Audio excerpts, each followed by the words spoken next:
What's up, current and future disc golf addicts?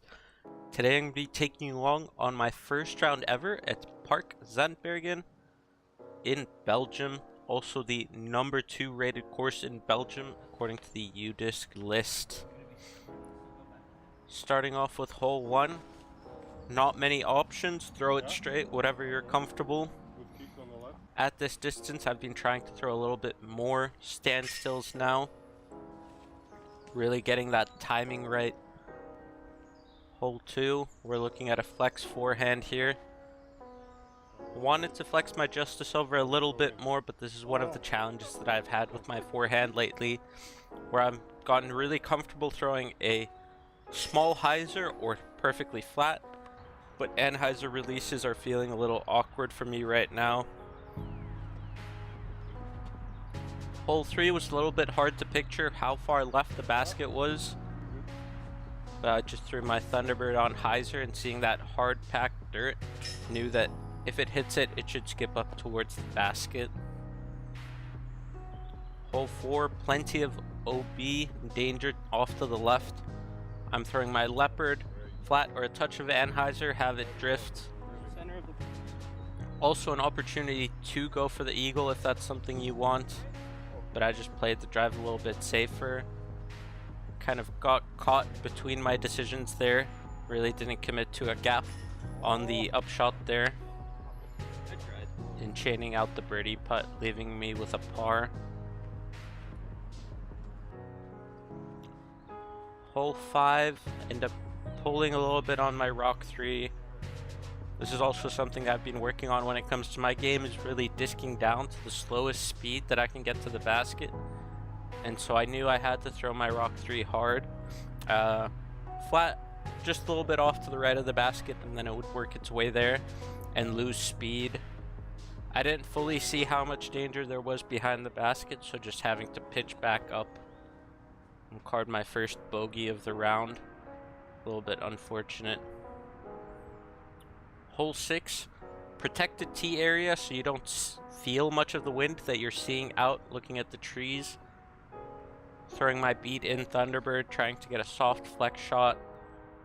Very lucky to not end up OB. Putting way too much hyzer there on that putt.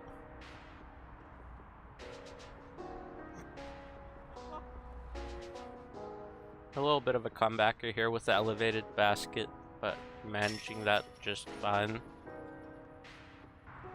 Hole 7, we're looking at a small island hole. Trying to throw my berg hard into the upslope. End up bearing it just a little bit over where I wanted to hit, but ended up just fine.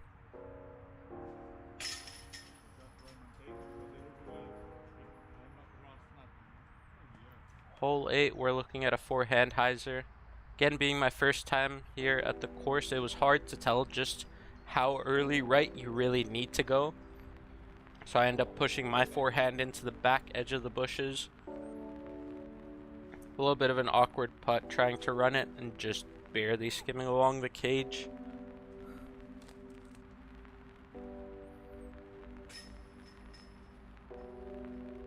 Hole 9, we're looking at a downhill forehand, where you're wanting to play it into that big hill slope that you're looking at.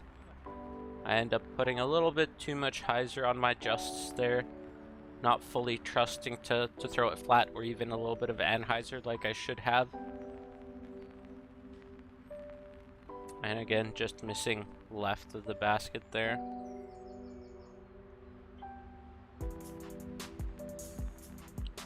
Now we're looking at my drive on a par 4. I end up getting a little bit too greedy off the tee, throwing my Leopard, so I end up missing the right Mando, having to go to the drop zone, trying to throw this forehand turnover towards the basket, and end up leaving that putt short for another bogey. Really unforced error. As short as the par 4 was, that's something that you would like to see a birdie on. This hole, I definitely got greedy here. Seeing the distance of the hole, figured if I really get a perfect forehand with a touch of anhyzer, I could get it to perfectly drift over left and fight its way back. I end up actually getting super lucky on my drive to fight through the right side rough onto a walking path where I had a gap. And still a little bit of a tester for par, but ultimately very fortunate with how bad that drive actually was. I believe this was hole 12. Again, really relying on that rock 3 for that straight backhand mid-range. Just power up on it.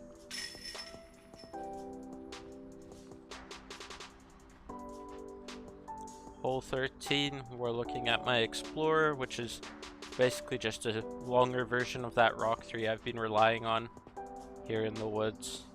Throwing it on some hyzer and letting it work back left. 14, we're looking at the same disc again here with that Explorer. Something I'm trying to work on when it comes to these touchy forehand hyzer flips, but my miss has been generally low, and I get actually really lucky to hit that hard packed dirt and end up skipping all the way to the basket. Hole 15, I was between a Thunderbird here and that same Explorer, but with that miss low with those bigger hyzer angle releases on that forehand, figured I'd try to throw a Thunderbird a little bit more flat, try have it push, but ending up early right.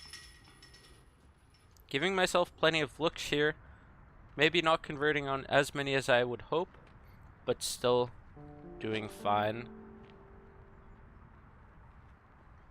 Forget what hole number this is, but we're just looking at a really long flat forehand and then have it hyzer out. And getting lucky here on my upshot, actually leaving it a touch early, but luckily not hitting any of the guardian trees. Hole 17, really hard get. Here I'm just trying to throw my Wraith with plenty of spin flat, trying to keep it low, but I do the exact opposite of what I was trying to. And so also lucky with that upshot there that the Justice didn't skip any further than it did. I figured if anything I just want to get to the basket and guarantee that I have a putt there.